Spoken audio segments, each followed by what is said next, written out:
ce qui fait que le diable en a la victoire sur nous. Yes, papa. Arrête de te sentir frustré, vexé pour rien. Tu combats un ennemi imaginaire. Parfois, là, c'est la rancune qui vous maintient dans le besoin. Parce que Dieu ne peut pas vous élever. Parce que quand il vous bénit, là, le diable voit rancune et puis il frappe. Yes, oh. Parfois, c'est la jalousie qui est dans votre cœur. Les petits trucs simples là. C'est ça souvent qui vous fatigue. Quand vous lisez vos Bibles, il dit le fruit de l'esprit, c'est l'amour, la paix, la joie, la bonté, la douceur. Combien parmi vous ont ces fruits là en eux? Yes, oh. Combien parmi vous ont ce fruit en eux? Vous ne laissez même pas accès au Saint-Esprit dans votre vie. N'attaquez pas un ennemi imaginaire. La preuve, même les armes avec lesquelles nous combattons dans le spirituel, la Bible précise de manière claire. La Bible dit les armes avec lesquelles nous combattons, elles sont puissantes pour renverser les forteresses. Et dit nous renversons les forteresses et les hauteurs. Alléluia. Amen. Alléluia. Amen. Nous sommes mes lunettes. Et dit nous renversons les forteresses et les hauteurs qui s'élèvent contre la connaissance de Christ. Dis-moi amen bien. Amen, papa. Écoutez-moi attentivement.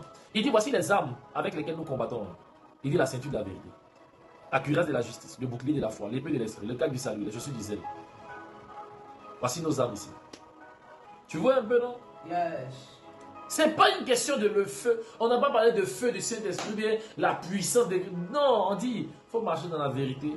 Sois conscient de la justice que tu as en Jésus-Christ. Aie la foi en ton Dieu. Manie la parole de Dieu que le Saint-Esprit va mettre dans ton cœur. Et puis marche selon tes principes. C'est tout. On dit, voici ce qui fait que le diable en a la victoire sur nous.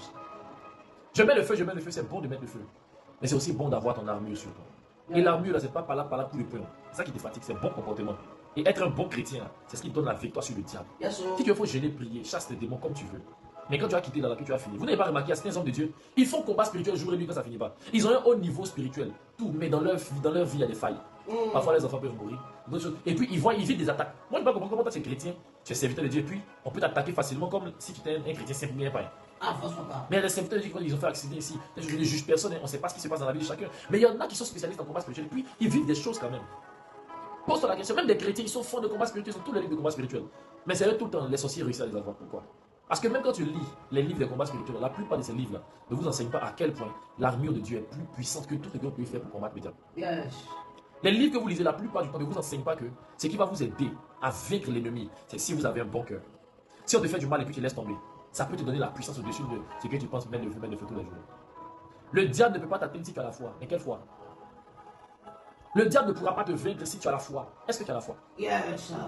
On dit le bouclier de la foi en Jésus-Christ. Tu sais en qui tu es protégé par lui, par sa main.